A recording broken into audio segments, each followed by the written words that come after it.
Coming up on show 733, VW say hope is returning as production starts to return in China. Also on the podcast today, opening of Tesla's facility in Wuhan. Also, the Mustang Mach-E continues at a pace.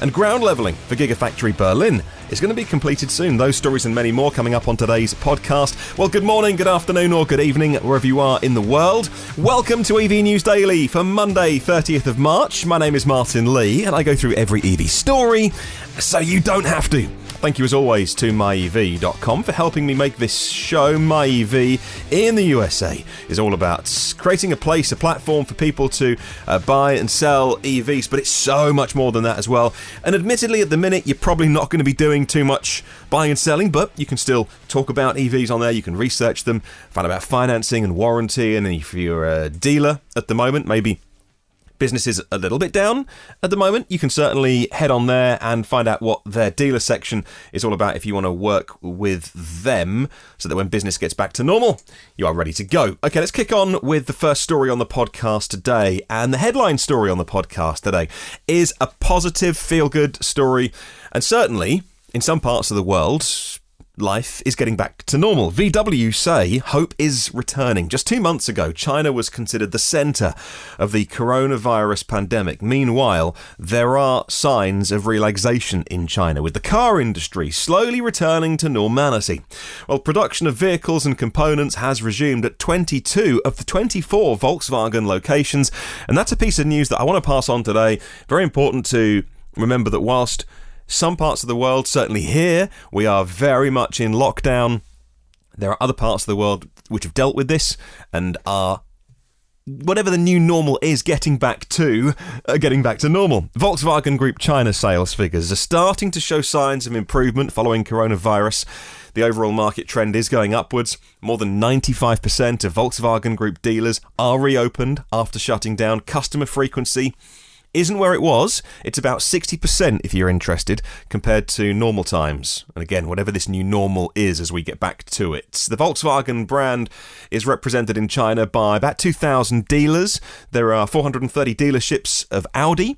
There are 470 Skoda dealerships, about 120 Porsche ones in China. And they are starting to work out what does business feel like at the moment. 40% of the planned investments that they were going to make this year are going to continue, the investments are going to continue as planned.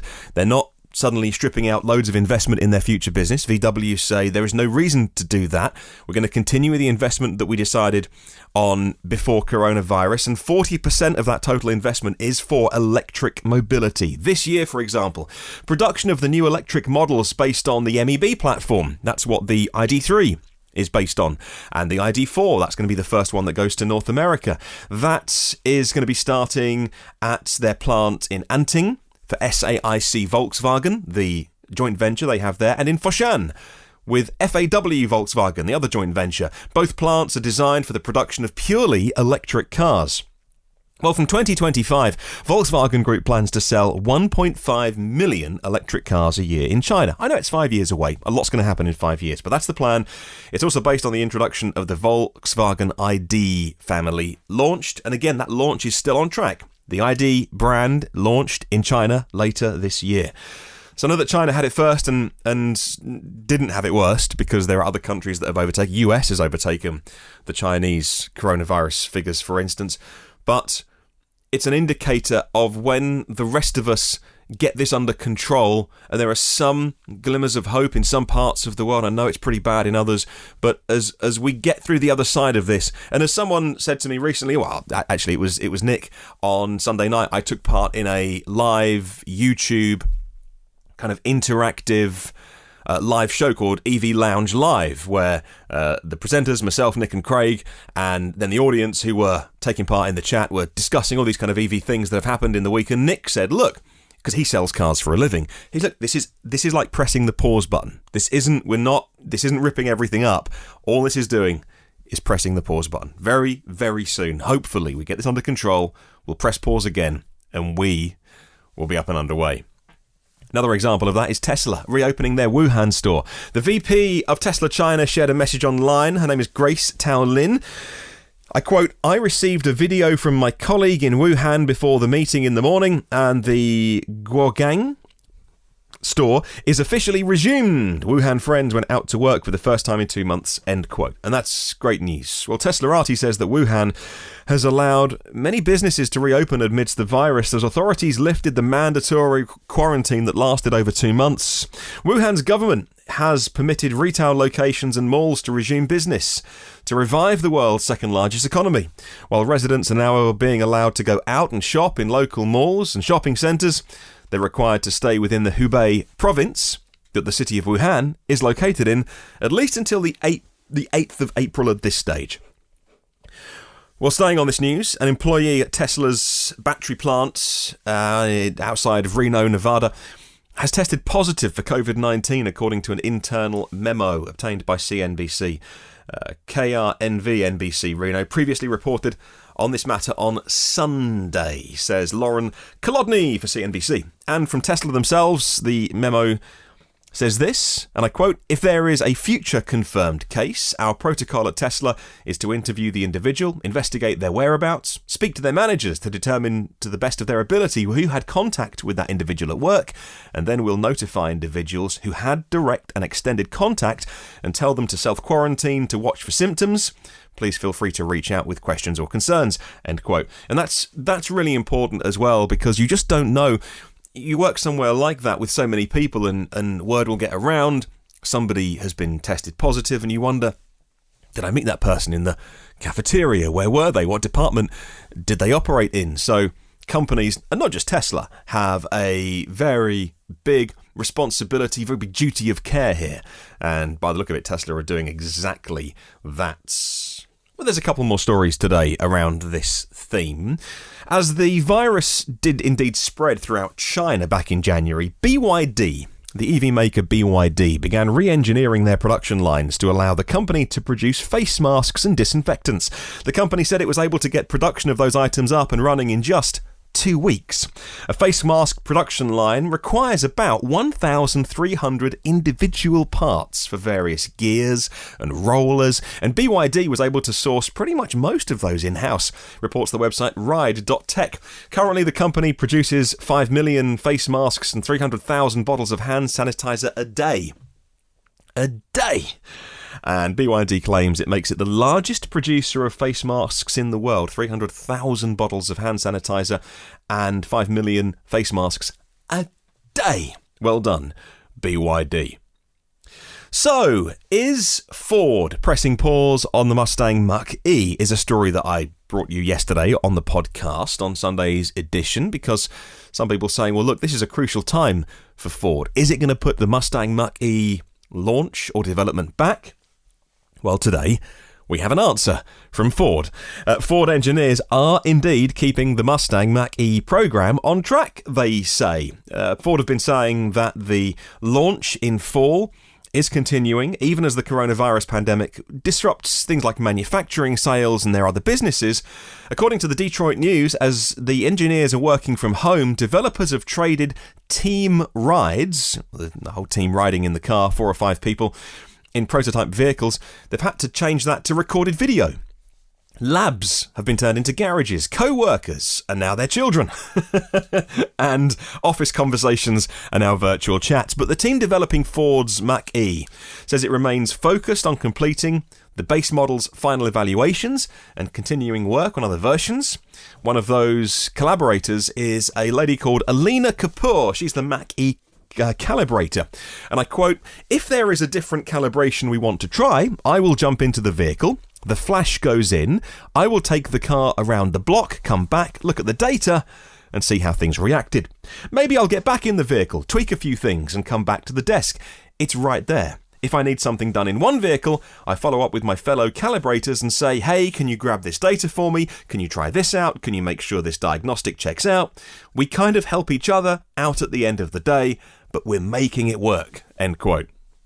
Fascinating, isn't it? Obviously, I didn't know how that process works, but by the sounds of it, 4 or 5 people from Ford would be in one of the prototypes driving around and discussing how the car feels and reacts to the different software code, but they can't do that. They can't be in the same car. They can't even share the same prototype cars. So the engineers have been assigned a prototype car. They can't pass the cars between each other because of stay-at-home rules, but they can change the code on the flash drive or flash the update, go around the block. I'm sure you're not putting anyone's health at risk if you get inside a car and drive around the block, even if we are told to stay at home, and then get out of the car and get your laptop open, assess how the car is doing. Really fascinating insight. I'm no expert on how these things happen before we get to drive these cars, and I don't know about you, but I love learning about those processes as well, and a nice little insight there that we got from Ford in response to my story yesterday. We can indeed say that, yes, the Mach-E is continuing. A little story about Tesla today. The Patent Trial and Appeal Board declined to review Nikola's truck seat door patent that Tesla has been arguing was obvious and therefore invalid. According to Bloomberg Law, Tesla back in September asked the US Patent and Trademark Office to review Nikola's patents that covers a semi-truck vehicle door that provides access to the cabin interior from the seat's back side. Well, Elon and Tesla argued that the previous patents and publications show the same door position, but the Patent Trial and Appeal Board declined to review the application which is made by Nikola. So, a bit of bad news there for Tesla, but I'm sure not too much of a setback, or just sounds like legal backroom wranglings, the kind of things that happen all the time. Moving on, and let's talk Gigafactory Berlin. According to the latest video drone reports from Tesla's Gigafactory 4, Giga Berlin as I should be calling it, near Berlin in Germany, the ground levelling is coming to an end. Most of the area is prepared, and this stage of work should be completed later this week. As the COVID-19 outbreak spreads across Germany, the question is whether Tesla can start construction work smoothly or not. Looking at the drone footage that Inside EV's posted, and I'll pop a link to the YouTube video in the show notes if you want to read more and see more. Looking at this drone footage, all of the work that's being done by heavy machinery, well, I suppose those workers are at least isolated. They're certainly distanced because they're each in their own diggers and trucks and they're all moving around. There's loads of them, like little ants on site. The drone is so high. It's amazing. The work is continuing, and I guess, there's not exactly anyone within 2 meters of each other. At least when they're in the vehicles, I suppose everyone has to have lunch breaks and all those kind of things. It'll be interesting to see how much continues. Certainly, I can tell you that in this country, construction work is very much continuing. And there are arguments, I understand, for both sides of that. One of my neighbours is having some building work done, and there's several guys on site currently at the minute. I don't know if you can hear the noise, but they're pretty loud today. But they're certainly within 2 meters of each other, and they are certainly carrying on that single-story extension that my neighbour is having built. And also in this area, as I've been going down to the shops to get some essential supplies, there seems to be loads and loads of building work going on, and that is definitely not stopping. Well, Volkswagen is focusing on stepping up EV mobility and its range of cars and models and hybrids, says newmobility.global. And even before the launch of the new ID3 this summer, and they do say it will be summer despite software problems, the demand for their EVs has been pretty high in Germany, and the Up, the little city car, the E-Up, is doing very well. Every second order for the Up is for the full electric version. 20,000 orders in total for the electric version have been received in Germany, and the GTE versions of the Passat have also become very popular as well. Every 7th customer of a Passat wants the plug-in hybrid version. Let's talk about a couple of industrial-sized vehicles that are going electric. First, a refuse collection truck made by DAF. The DAF CF electric refuse collection truck has entered operations with a Dutch public waste disposal firm. The zero-emissions electric powertrain is in operation in the Dutch city of Zwolle.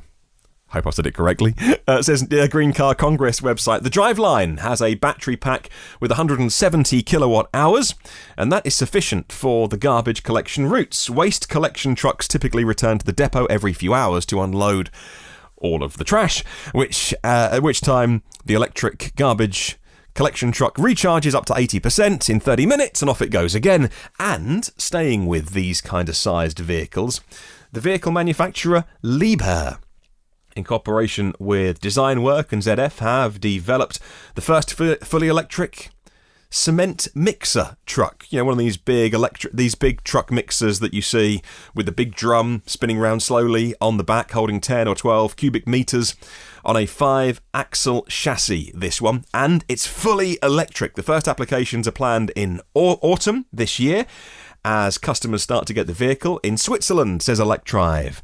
The chassis, based on a Volvo Trucks chassis, has an electric motor, output of 500 kilowatts, says the Swiss manufacturer, and it copes perfectly well with the weight of all that concrete spinning around in the drum. The drum drive consists of an electric motor itself as well, and the mixer gearbox is installed directly on the drum, meaning all of that hydraulics and stuff on the existing fossil diesel versions are superfluous, and you don't need it. So actually, going electric with things like concrete mixers is even better. I love the fact that we talk about the cars that you and I will be driving on this website, but we also get to talk about some really, really interesting vehicles that, like working vehicles, the ones that are going to be working day in, day out. Otherwise, they're not earning money for the people that own them. And they're going electric too. Final story of the podcast today, the debut of Lucid Motors' first production car, the Air, the luxury electric sedan. The Lucid Air has been put off until later this year, but that's only the debut though. It was meant to be happening at the New York Auto Show. That's not happening, says bizjournals.com. The Newark-based company, headed by the former Tesla engineer Peter Rawlinson, had planned to unveil the car next week at the New York Auto Show. That's been postponed until late August because of COVID-19. The company's principal investor is the Saudi Arabia Public Investment Fund. They committed to providing $1 billion worth of capital about 18 months ago now, and Rawlinson says the relationship with the sovereign fund and other investors remains solid, and they are fully behind getting the Lucid Air EV to market. Hey, question of the week, a brand new one for the week, and I'll read out your answers on Sunday. With the VW ID3 facing some really significant software rewrites and software challenges, they say it's going to be ready by summer. How hard should we be on legacy automakers when they hit these EV speed bumps? What do you reckon? Email me, hello@evnewsdaily.com, or leave a comment on the YouTube show. My premium partners of the podcast, Phil Roberts of Electric Future. Hello to Brad Crosby. Hello, mate. Avid Technology, Brightsmith for clean tech talent, and Porsche of the Village Cincinnati, and Audi of Cincinnati East. If you want to see what Patreon's all about, you can check it out, patreon.com/evnewsdaily. Chances are your usual commute and picking up a couple of posh coffees each month might not be happening, and so if you fancy buying me a coffee or two via Patreon, it'll certainly go towards things like hosting and streaming and development of this podcast, and doing some more video stuff as well, like I did on Sunday night with EV Lounge Live. I would appreciate you leaving a little review, by the way, on Apple Podcasts for this channel. It really helps me grow the show. If you want to get any of the previous 732 shows in the archive, you can do that and catch up. In the meantime, have a wonderful day. I'll catch you tomorrow. And remember, there's no such thing as a self-charging hybrid.